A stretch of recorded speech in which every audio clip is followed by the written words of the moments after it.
রাশিয়ার স্মোলেন্স্ক অঞ্চলের একটি সার কারখানায় বুধবার ভয়াবহ ড্রোন হামলা চালায় ইউক্রেন। সীমান্ত থেকে 290 কিলোমিটার ভেতরে এই হামলায় কয়েকজন হতাহত হন। রুশ কর্মকর্তাদের দাবি, অন্তত 30টি বিস্ফোরক বোঝাই ড্রোন দিয়ে এসব হামলা চালানো হয়, যা গত 4 বছরের যুদ্ধে রাশিয়ার কোনো শিল্প প্রতিষ্ঠানে অন্যতম প্রাণঘাতী আক্রমণ। হামলার পর কারখানাটিতে ভয়াবহ আগুন লেগে যায়। একই দিন রাশিয়ার বেলগোরোদ ও ব্রায়ান্স্ক অঞ্চলেও হামলা চালায় জেলেনস্কির সেনারা। এতে হতাহতের খবর পাওয়া গেছে। যুদ্ধক্ষেত্রে পাল্টাপাল্টি হামলায় দুই দেশের সাধারণ মানুষের প্রাণহানি বেড়েই চলেছে। ইউক্রেনের দিনিপ্রোপেত্রভস্ক, জাপোরিঝিয়া এবং খেরসনে রুশ গোলাবর্ষণ ও ড্রোন হামলায় কয়েকজন বেসামরিক নাগরিক নিহত হয়েছেন। রাতভর শতাধিক ড্রোন ও ব্যালিস্টিক মিসাইল দিয়ে ইউক্রেনের বিভিন্ন স্থানে হামলা চালায় পুতিনের সেনারা।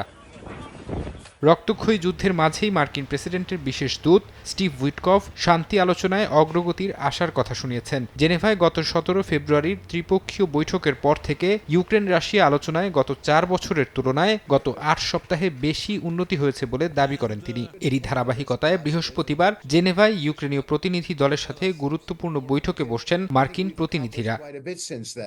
এদিকে এক সংবাদ সম্মেলনে ইউক্রেনের প্রেসিডেন্ট ভলোদিমির জেলেনস্কি অভিযোগ করে বলেছেন, শান্তি চুক্তির পথে প্রধান বাধা হলো রাশিয়ার রাজনৈতিক সদিচ্ছা এবং ভূখণ্ড ইস্যু। তিনি স্পষ্ট জানান, ইউক্রেনে কোনো পারমাণবিক অস্ত্র নেই এবং রাশিয়ার এমন দাবি ভিত্তিহীন। একই সঙ্গে প্রেসিডেন্ট জেলেনস্কি ঘোষণা করেন, ইউক্রেনে তৈরি 1400 কিলোমিটার পাল্লার নতুন ক্রুজ মিসাইল সফলভাবে পরীক্ষা করা হয়েছে। এটিকে নিজেদের সামরিক সক্ষমতার বড় সাফল্য বলে দাবি করেন ইউক্রেনের প্রেসিডেন্ট।